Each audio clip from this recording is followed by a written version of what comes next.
की जे शिंदे साहेब ज्या हेलिकॉप्टर मधनं आले, जे हेलिकॉप्टर लँड झालं त्या मामुर्डीच्या ग्राउंडवरती लँड झालं, ते मामुर्डीचं ग्राउंड आमच्या महाराज साहेबांच्या सूचनेनुसार रानडे साहेबांनी वैयक्तिक खर्चातून तयार केलेले ग्राउंड आहे. त्याच वेळी पहिल्यांदा हेलिकॉप्टर त्या जावली तालुक्यामध्ये लँड झालं, याची देखील आपण नोंद घेतली पाहिजे.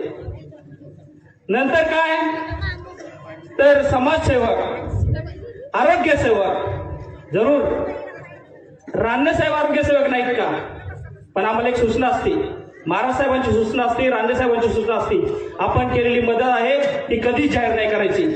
कोरोना काळामध्ये आपण बघितलं असं, ज्यावेळी पहिल्यांदा सुरुवातीला पुनोडी गावामध्ये जास्त कोरोनाचे पेशंट होते, त्यावेळी महाराज साहेबांनी, रानडे साहेबांनी सूचना दिल्यानंतर मी असतील, आमच्या नाना जांभळे असतील, संतोष कासोडे असतील, इथले सरपंच रवींद्र सल्लग असतील, त्यांच्या सूचनेनुसार आम्ही पहिल्यांदा पुनोडी गावामध्ये जाऊन तिथल्या लोकांना धीर देण्याचं काम केलं, तिथल्या लोकांना किट देण्याचं काम केलं.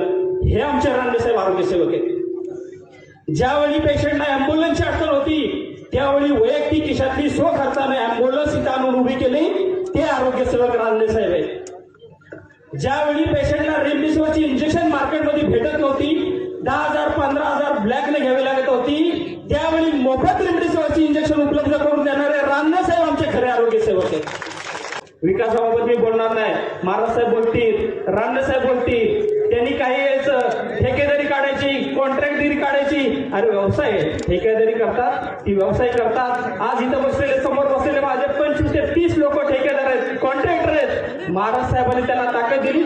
मुंबई पुण्याला जाण्यापेक्षा ती पोरं इथं पोट भरतायत आणि त्या पोरांवरती तुम्ही बोलणार, आमच्यावरती टीका टिप्पणी करणार, योग्य नाही. रानडे साहेब जे काही काम करतायत ते फक्त आणि फक्त युवकांसाठी काम करतायत. एकच सांगतोय, ज्यावेळी आपण कुठल्या लेवलला जाऊन टीका केली, वैयक्तिक काम धंद्यांवरती टीका केली, तर महाराज साहेब सगळ्यांचे धंदे, सगळ्यांचे उद्योग माझ्याकडे लाईव्ह करून स्क्रीन करून दाखवेन, कुणी कुणी कसे कसे उद्योग करून पैसे कमवलेत ते.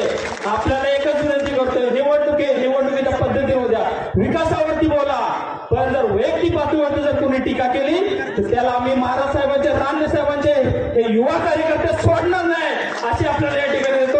आणि येत्या 7 तारखेला आपण सर्वांना विनंती करतो की कमळाच्या चिन्हासमोरचं बटन दाबायचंय, आपलं मत कमळाला द्यायचंय, आदरणीय महाराज साहेबांना आपलं मत द्यायचंय.